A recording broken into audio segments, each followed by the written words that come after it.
Right, Jabi, it's Boots Owen here. I built this little rain shelter at the side of my house and I thought it would be an ideal place to put up some laundry racks. Rather than buy some pulleys and the racks themselves, I made them all out of wood, including the pulleys. Made out of marine plywood, a bit of beech. And in this video I'll show you how to make them completely from scratch. Just the pulleys, that is. This is simple enough. I reckon you can figure that out yourself. Let's go! I began by cutting up these little squares to make the pulleys and marking their centres with a punch. And then I drilled holes in the centres because I'm going to thread them all onto a piece of brass rod so that I can turn them all in the lathe at the same time. I've just got a small drill bit that's a good tight fit for the brass rod in the drill, and now I'm countersinking all of those little pieces. So here's the brass rod, and I'm cutting it to length, slightly shorter than the length of all those pieces together, so that the centres on the lathe can bite into the pieces of wood and squeeze them together. So I'm just arranging them so that they're all flat, square-sided, press them in the vise there, and then mounting them in the lathe. You have the brass rod in the centre, and I'll turn them all at the same time, as you'll now see. So I'm just setting up the tool rest there, and turn them down, roughing them out. There's a view of what they look like. Just going through a couple of gouges because I haven't done a bit of wood turning in a long time. And I don't think I've used this lathe before ever. I got it there a number of years ago and it sat in the corner of the shed. So I'm making it down into a pretty uniform cylinder first, and just turning it on and off and checking that it's completely round. And now I'm just using a small spindle gouge to dig in. So just dig in and then wiggle. And that's the real-time view there. So just wiggle from side to side, cut in from each side. And I'm using the white wood, which is the center of each piece of plywood, as a guide.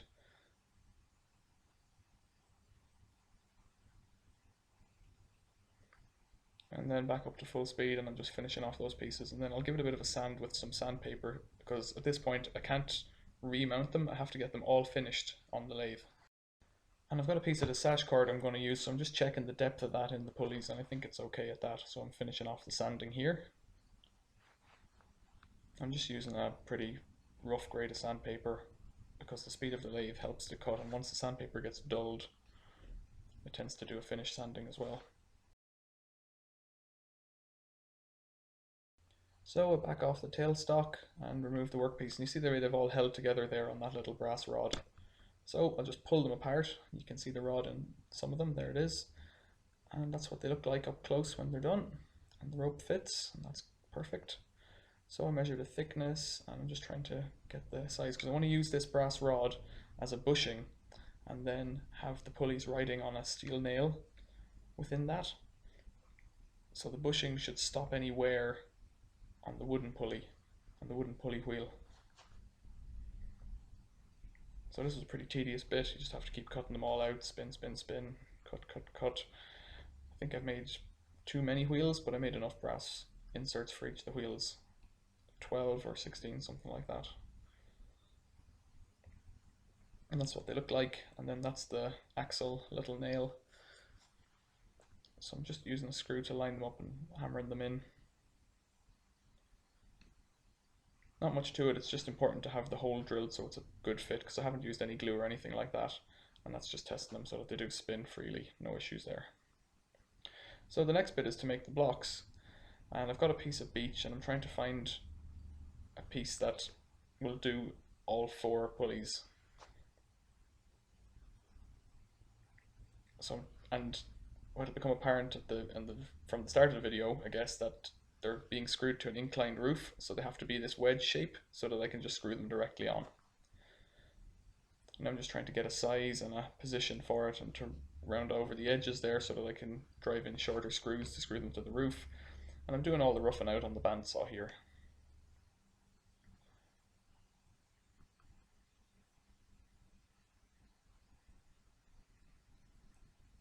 And I've realised that it would be far easier to drill a hole to get that curve rather than doing it on the bandsaw, because I've just got a big blade on the bandsaw, but I have Forstner bits, so it's easier to do these holes on the drill press. And in hindsight I should have used a drill slightly larger than the diameter of the rope to make the hole for the top of where the pulley goes through, but I didn't, and I'm just cutting it with the saw here, just there now. It would have been better to use a drill bit to make that, and then just line it up with the bandsaw. And I've got this bobbin sander. I hadn't used this either. I got this a number of years ago and I just had it sitting in the shed. It's not something I'd use every day, but it does a nice job. I guess I'm going to have to buy some new sandpaper for it because I haven't got any spare sandpaper, but here you go. I'm just drilling up these, marking up these holes for drilling the axle pins. And I've got this extra long HSS drill bit, high-speed steel drill bit, which makes this kind of a job easy. Trying to do it with a normal bit, you'd probably struggle to get it in a straight line the whole way through, but with the long bit it works really well. And I'm just tidying up the corners with a chisel, and then I'll use a Stanley knife as well, just to take the rough edges off it. You'll never touch this, but it just finishes it up a little bit, I think.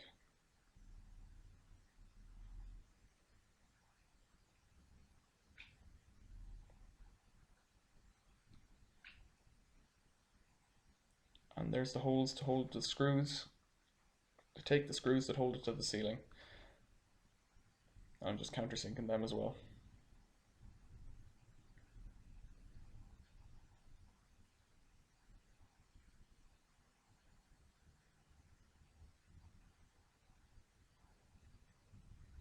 And here's the assembly.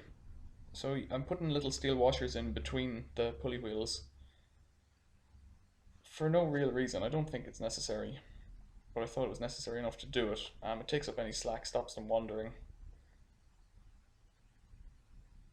And that's the awkward bit really, is just trying to line them all up and push the nail in. The hole drilled for the nail is kind of tight, but not that tight, so I'm using the hammer at the end to bend the tip of the nail downwards, which is not a great detail, but it does work really well. And here's that alignment issue there where you're trying to squeeze the washer in the right place.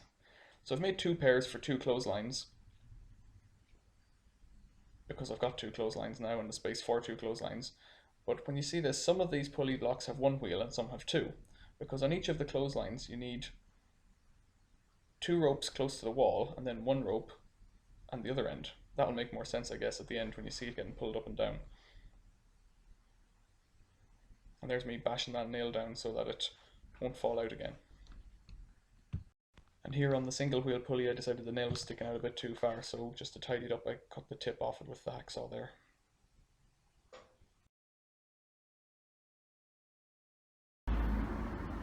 And just as another view, here it is with a thinner nylon cord rather than heavy sash cord.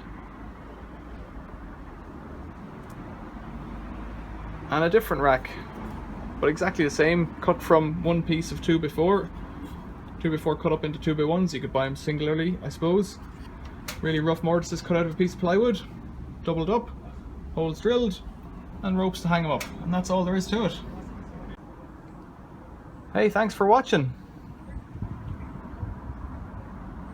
For more videos of woodworking things like this and other jobs around the house, car maintenance, whatnot, subscribe to my channel. All the best. Bye now.